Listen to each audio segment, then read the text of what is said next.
Thanks for watching this video. This is a continuation of my Dolph-A-Thon, where I go through the films of one of our more underrated action stars, Dolph Lundgren. Now we get to my all-time favorite Dolph Lundgren film, easily. This was a wonderful gift by a person. If you're watching, thank you so much. I love this film ever since I first saw it back in the day on VHS. I Come in Peace, which is also known as Dark Angel. For the longest time, it wasn't on DVD, and you could only get it from an overseas under its other title, Dark Angel.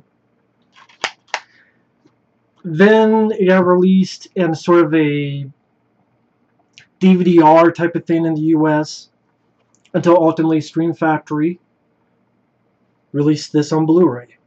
I wish it had more features, but the picture quality is nice.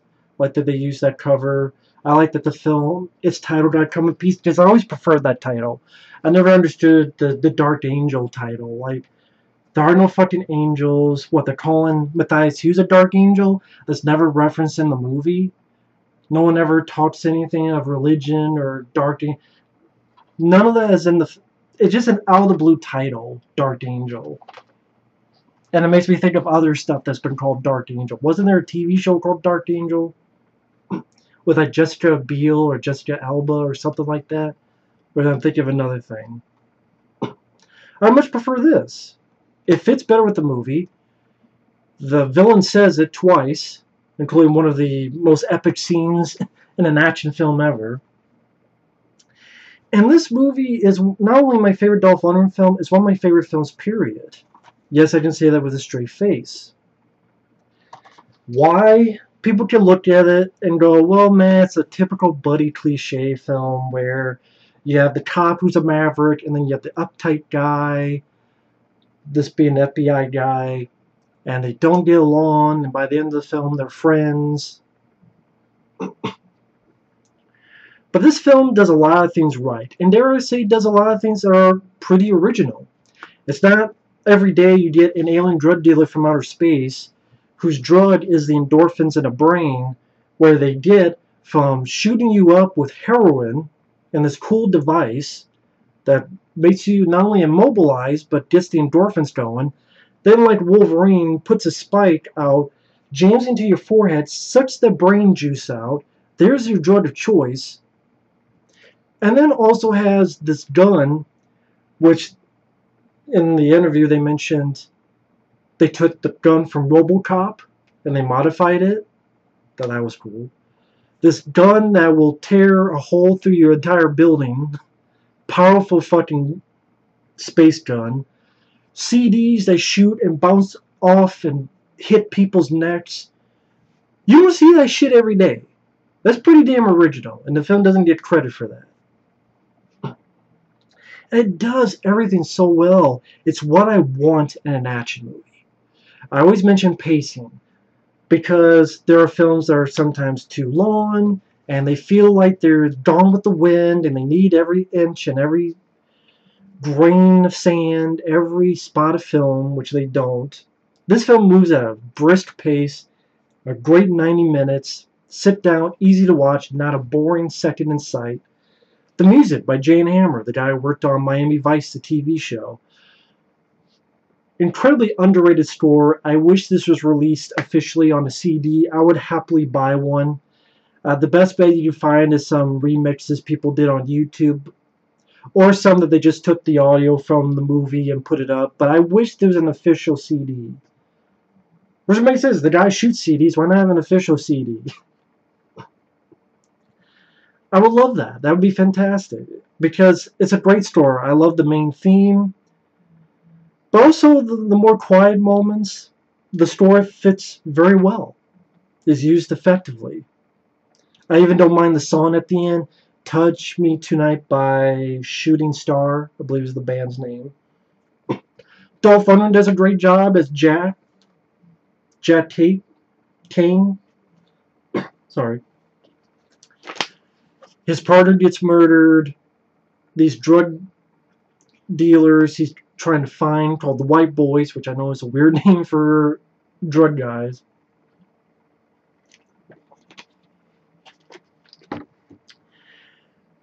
But then this alien comes in, kills some of the drug guys, shooting CDs, bouncing off people's necks. He gets partnered up by this uptight young FBI guy played by Benben. He was on this TV show I didn't watch much of, but I heard of, called Dream On. I thought him and Dolph worked very well together. They're definitely opposites. One's tall, one's short.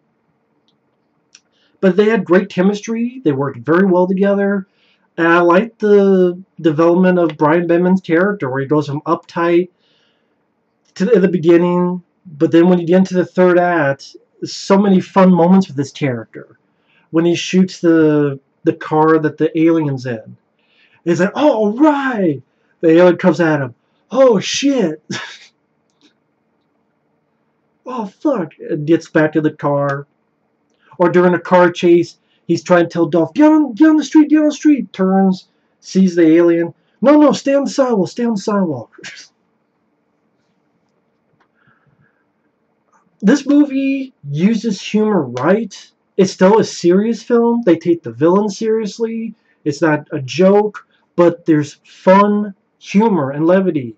Shane Black, talking to you, and Fred Decker, who did The Predator. Maybe you should have watched this movie to see how that's done right. This is one of the early instances to let us see what Dolph can do physical-wise as a martial artist. We did see him do that in The Punisher. We got to see more in this. Like when he takes out this robber at the beginning. For one, understand, he accidentally hit the guy in real life. And if that's the case, you could definitely tell with the impact. Nice, what do you call it, roundhouse kick.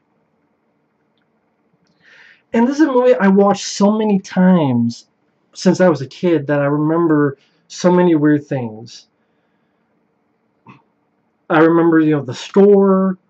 I remember when Dolph's partner is asked where university did he go to, and he's like, the University of Suck My Dick. I love that.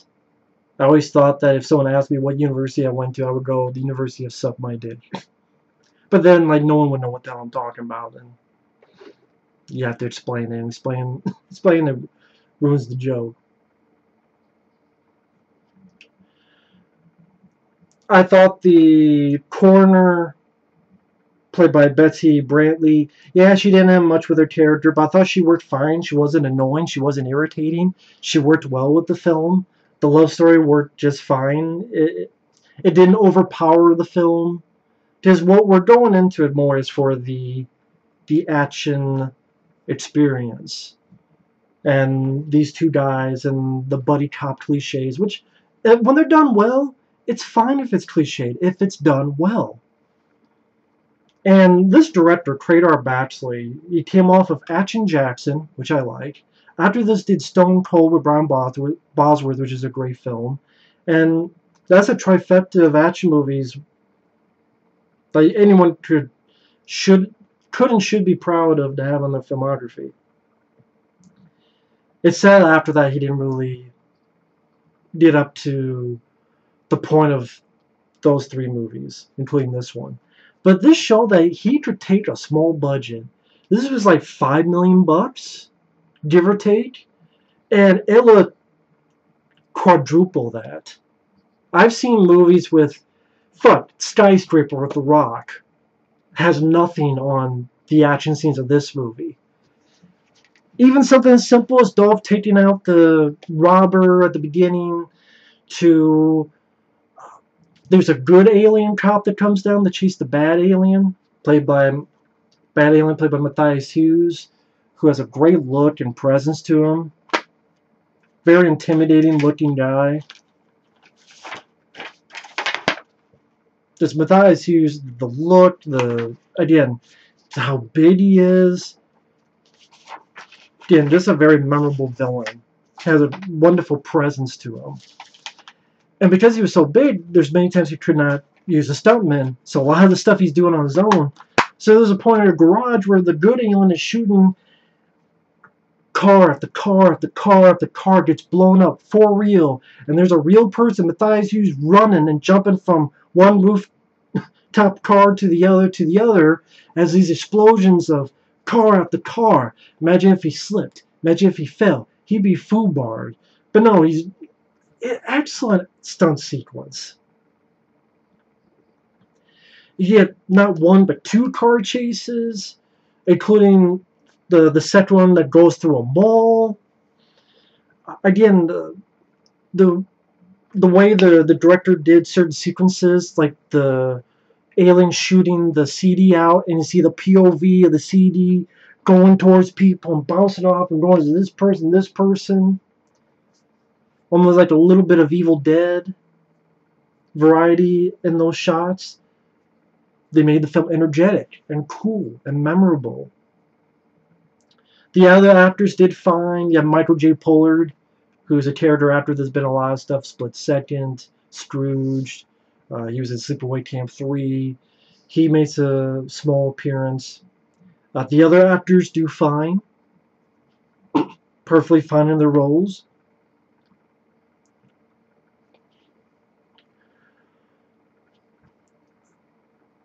And it's just, I look at this, you got fisticuffs, you got shootouts, you got action, especially when you get to the third act, which is what should happen. You build up a movie, and when you get to the third act, let it go. Don't splurge everything in the first 10 minutes, and then the rest of the film is a limp dick.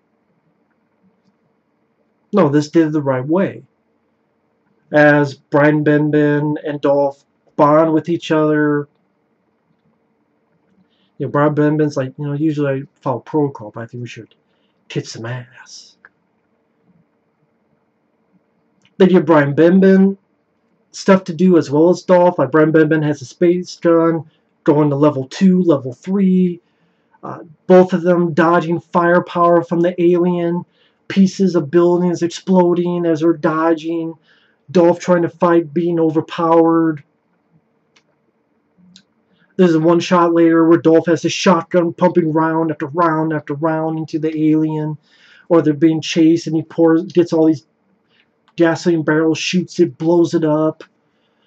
When the alien shoots, anything he shoots, there's big explosions everywhere.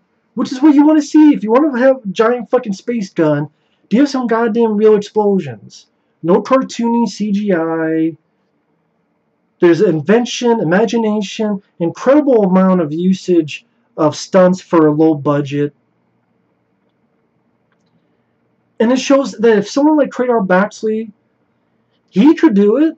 And he wasn't like a director that made 50 films. This was, what, his second movie he directed? After Action Jackson? What the fuck is the problem with so many of these fucking directors nowadays? People keep saying budget. This was not done on a big budget. This is like a $5 million budget.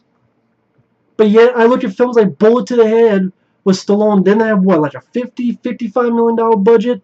That had nothing. That looked like a direct-to-video film. And so when this film came out, it did nothing. If you made a sequel a couple years later, I don't know what the plot would be.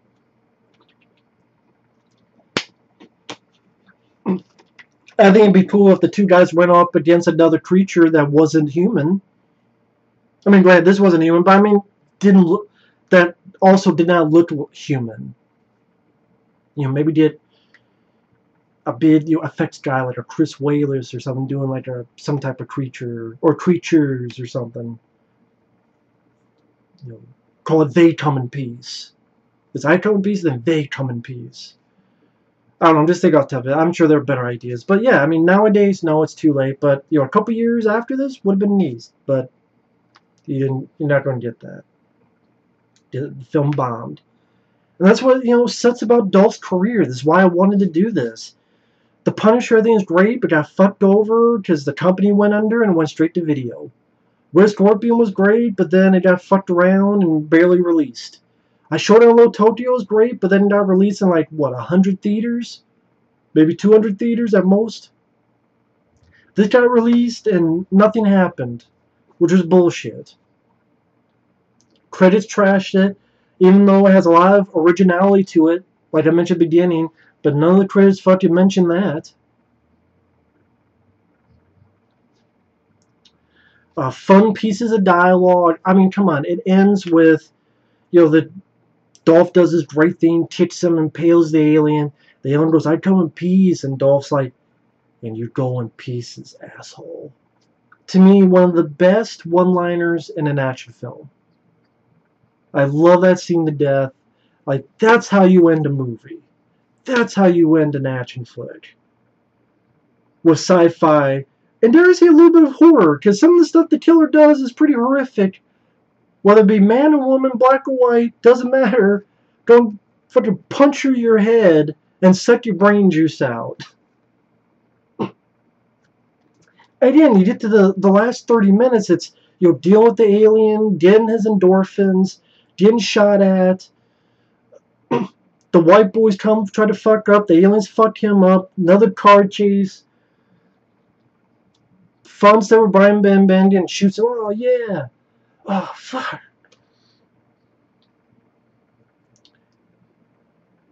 A battle at the end.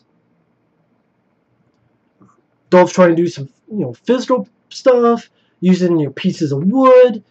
The alien tries to use that thing, and Dolph grabs it and does a back and forth. Gets dragged, ready to get in his cheek. Pushes back. Gets dragged on the ground. Fuck you, spaceman. I love this movie. It's so underrated. That's why I don't understand why Stream Factory did not give this more features. It's like they don't realize how much of a cult following this film has. This film, I guarantee you, has a bigger cult following than the fucking Garbage Pail Kids movie or other movies that they give more features to. Why is there no commentary on this? Why is there no interview with Matthias Hues? Why aren't the interviews longer? How about get Jan Hammer to talk about the film or some of the other people on the crew? There's a lot more they could have done with this, and they didn't. Try to see if you can find TV spots or something. So, Stream Factory's not perfect, folks. I'm glad they released it on Blu-ray. There's a shitload more they could have done for it. And it ends in a great, epic freeze frame. You touch me tonight. Which is a weird song to end the movie, I must admit. I like the song, but just, again, it doesn't really, like, when you listen to the song, it doesn't really fit with the movie, lyrics-wise. Although it was in one scene where you hear on the radio. But again, I still like the song. I'd be more angry about it probably if I didn't like the song, but I liked it. But again, it is kind of a weird choice to end the movie on with that song. I have no complaints about this film. You have these offbeat characters, like I said, Michael J. Polar's character, this one guy who is drinking too much caffeine, and one of the first things he does when we see him is like, I need to relax. It's like down your radio to KILL.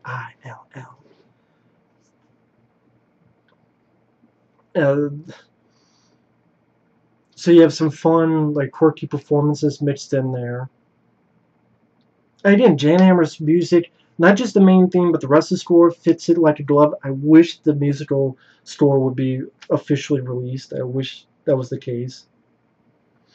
And this movie is just so much fun, so much entertainment value. Like I said, Brian Benben did a great job. He was likable. These two worked so well together. I would say Tango and Cash is my favorite buddy cop movie, but if you call this a buddy cop film, I'd probably say this might be my favorite.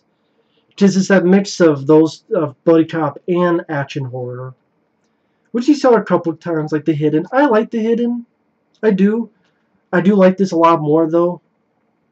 A lot more, but I do like The Hidden. Who knows, maybe that could have been a sequel I come in peace, a hidden type of movie as well. There's a lot of ideas you could have done. But yeah, this movie, I can't sing the praises enough for this. I can watch this anytime and not get bored with it.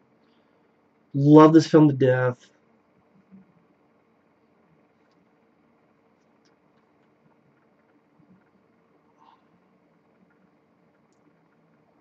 If you haven't seen it, I think it's well worth a look.